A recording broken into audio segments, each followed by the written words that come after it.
Greetings, fellow parents and TCDSB members. My name is Kathy Lee. I am a current TCDSB parent, volunteer, and CSPC co-chair. I am a retired computer programmer. Shortly after my retirement, I became certified as a Zumba instructor. I wanted to share my passion for Zumba dance fitness with my daughter's school community. Challenge number 1. How do I get the buy-in of the principal and the staff?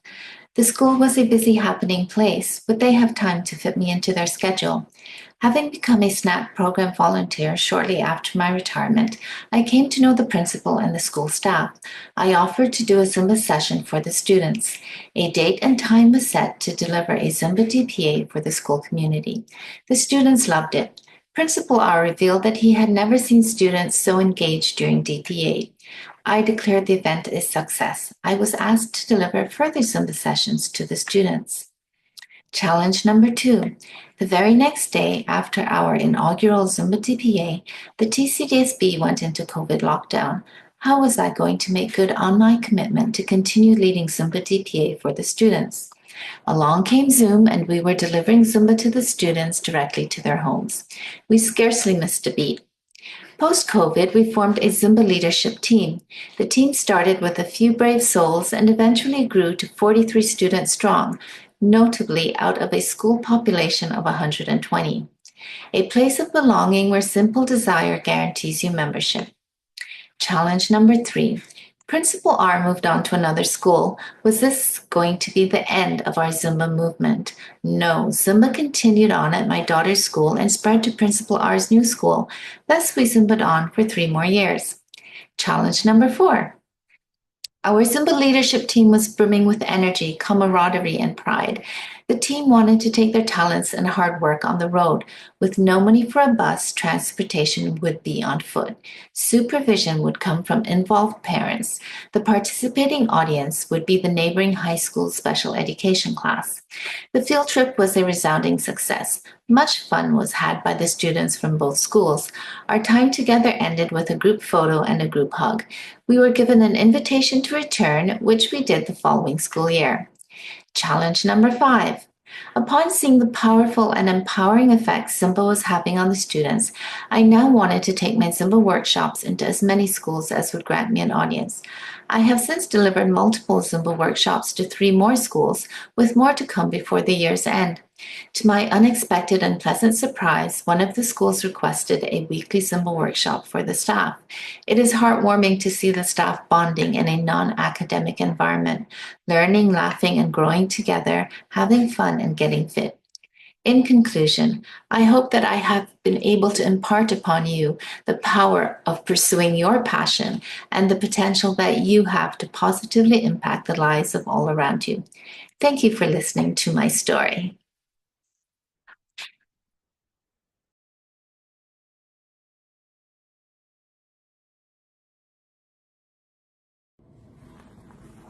Life Through My Eyes, a journey of faith, motherhood, and advocacy. I am grateful to be here with you today in order to share a few pages from my life, a journey filled with challenges, faith, and love. My early journey in life without a mother was difficult most days, as I had no mother to advocate for me, no one to witness my milestones, not even a birthday song sung by my mother. I was sadly raised in a deeply broken family. My mother abandoned us. I lived on my own at age 18 and lost my only brother on Christmas Day of 2000. I was struggling, and it was a major test of faith and understanding after the loss of my brother. I couldn't understand why all the hardship and despair. Despite the traumas I endured, I still held on to my faith and had hope.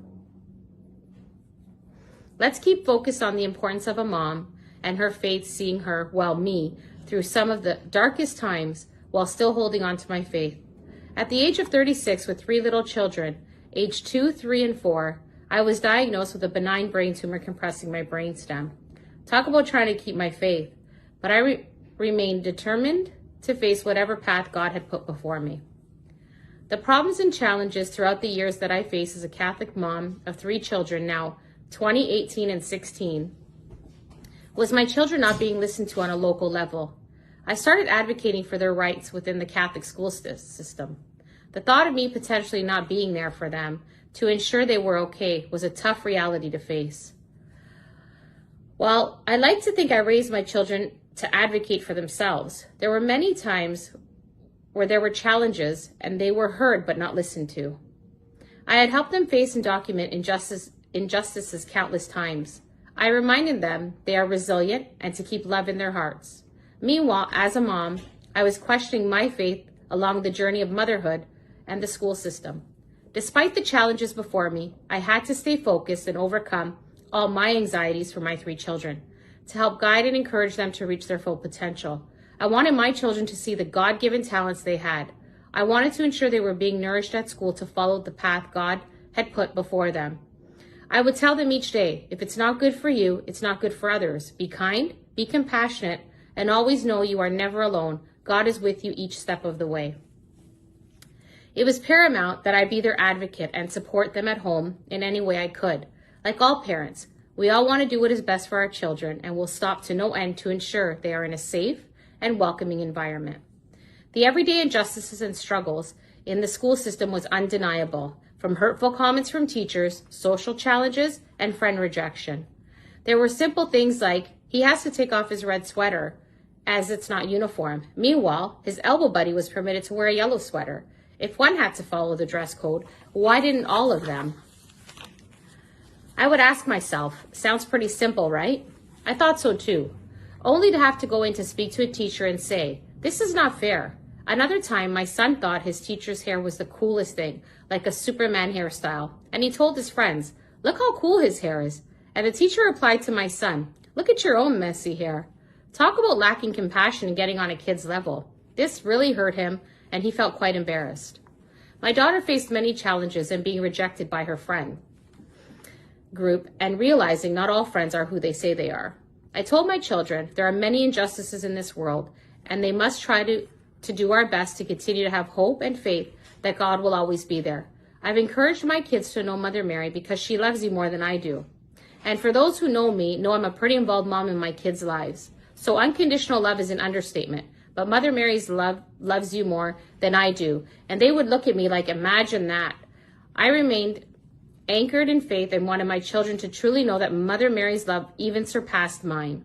I also taught my children our household anthem, God is good all the time, and all the time God is good. Much so we would scream it throughout the house to each other. I taught them to rise above cruelty and to be kind. I realized that being involved in the Catholic community and giving back to others was so rewarding as a mom. When we help others, we actually feed our souls. I joined Catholic school parent councils, and I'm currently a CSPC chair, a secretary, OAPC rep, community rep. I serve with Society of St. Vincent de Paul and also run a nonprofit charity for the homeless, where we feed 200 less fortunate every year during the Christmas holidays in memory of my brother. Aside from the many day-to-day issues my children have faced and will need to face, I remind them that they need to get dressed and show up. Be the best they can be. Mistakes are inevitable. After all, we are all human and not divine. I refuse to give in to my traumas and turn them into positive actions in helping others. I have been able to turn my pain into purpose. My advocacy means more to me than just being a voice for my children. I am now a voice for many children and their families. I would dig into the Education Act to ensure my children were being set up for success. I wanted to understand what options are available to enrich their education in the classroom. I believe in a fair education rooted in faith. We are all gathered here today because we all have a deep love for Jesus and our Catholic values. It is my hope all of us know that we are loved, even in our darkest days, and we never have to give up, because when we are doing things in good faith, only good can come of it. I stand before you today and speak with conviction that our voices matter and need to be heard. Please continue to fight the good fight, like 1 Timothy 6:12. Do the best you can until you know better, and when you know better, we got to do better. Maya Angelou. Lastly, thank you for allowing me to share a part of my journey. Keep the faith, keep advocating, keep loving, and don't stop praying. Thank you.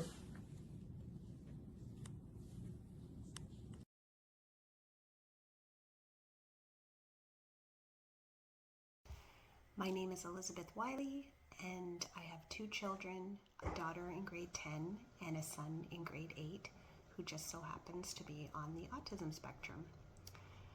I wanted to share a little bit about what the power of one means to me. Particularly when my son was a lot younger, he really wasn't able to go along with the status quo in the classroom. He needed extra supports. And I really needed to advocate to ensure that his time was being put to good use and not just being like a childcare situation. I wanted to make sure he was learning. The school wasn't in a position to really meet my child's needs, as he couldn't really speak for himself. And, with best intentions, I know that they were working towards helping him learn, but it really needed to be a situation where I was collaborating with the school to ensure that he was getting the best outcomes. So really, to get those best results, I needed to build strong relationships with the staff and to collaborate with them. So that's all the employees that were, the school employees that were working with my son. Teachers, educational assistants, principals, additional resource staff. So basically everybody that was in contact with him. So over the years, in order to build that relationship with the school, I joined the parent council. I was present at parent engagement events, school masses. I basically became an active participant in the school community. I've attended CPIC meetings and Special Education Advisory Committee meetings. So anything I could do to be engaged and be part of that community, I did. Basically, with any relationship, nobody really wants to be talked down to or told what to do. When I feel that some parents, approach the school, often with good reason, but on the attack or in a hostile kind of spirit, that never goes over well. So my approach over the years was to be diplomatic and to be firm and persistent in my advocacy for my son. So when I was contacting the school or attending IEP meetings or any other types of meetings, contacting the principal, what have you, I did my homework and I came prepared. I would often enlist some of my outside providers to participate in meetings with the school. And over the years, that it was a little difficult to be truthful at the beginning to get them invited to meetings, but over time, they were. It was really nice to see those outside professionals gain the respect of the school staff, and really everybody was there to help my son move forward. So, there was definitely a spirit of mutual respect and collaboration, which was great. So really, on my end, I can say over time, I've been at this for a long time, but in my dealings with staff, most of them truly want the best results. They want to be part of a success story. Everyone works hard and really wants to have that satisfaction in seeing their students move forward. So, it's really nice to help the staff have that, have a solution, and it's always collaborative. Not everything works right off the bat, but to work together and really over time see that success. And then when they are having, my son is humming and things are going well, they can focus their attention obviously on the many other needs in the classroom. So I know my child's just one of the group, but when he is, doing well, then again, they can focus their attention on maybe some of the other students that have needs as well. So obviously, I'm telling you this from the lens of a special education parent, but I do have another child in grade 10 and she's neurotypical, and I've really applied the same principles to her. I still go to the parent-teacher interviews. I know the principal. I've been just as actively engaged in her school career, and it's been just as satisfying.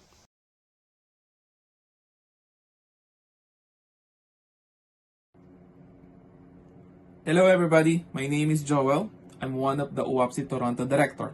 I joined UAPSI as Toronto Director early 2024. I have 4 kids in the Catholic school. My eldest son, Perseus, is in Marshall McLuhan, while my other kids, Lexi, Julian, and Max, are on St. Norbert. Me, my wife, and my 8-month-old son at the time moved to Canada in 2011. After the company I was working for decided to shut down the operation in the Philippines, I was the one lucky enough to get relocated here in Canada. It was a scary moment, leaving just us in a different country across the world. Luckily, Facebook is already a thing by that time, so we got to connect to my parents who guided us in raising our baby. Several trusted friends that treat us as a family along the way. And most importantly, my superwoman wife, Jacqueline, who has a degree in nursing in the Philippines but never had a chance to practice her study as I caught her early and tied the knot quickly. She used her knowledge to keep me and my son alive. All of the parents wanted the best for their kids. One of the reasons why we chose to move to Canada is for the better life of our family. As per my experience, education is the key to get ahead in life and get closer in achieving your dreams. Few years after we settled in, my eldest son was about to start his kindergarten. We wanted the best for our son academically, but wanted to instill our Catholic faith and values and beliefs. We used to live in a country where families that are well off are the ones that can afford to go and study in a Catholic school. We were under the impression that it was the same here in Canada. We were thinking of going straight to the public school by default. As we don't have any relatives here when we came in, we relied completely on our online research, with hesitations that all the information that we gathered might be wrong. Luckily, we live in an apartment where neighbors have kids in Catholic school. They shared their experiences, and we are glad that we decided to put our kids in the Catholic school. I met a lot of amazing and gracious people here in Canada.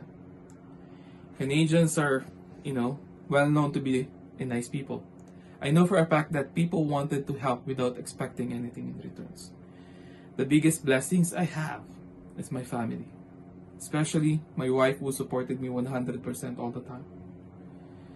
She looks after our family and put her career on hold to ensure that our kids will be nurtured and be present for their needs. My family keep me wake up every morning, strive hard, provide for them, and be at their service. I believe we belong to a sandwich generation, a generation that support their own family while supporting their elderly parents. As my parents are now retired and can no longer earn a living, my wife supported me to provide housing and financial assistance to my parents in the Philippines. I met a lot of people that helped me along the way. They genuinely rooted for me and my family to succeed. And most importantly, our Lord Jesus Christ.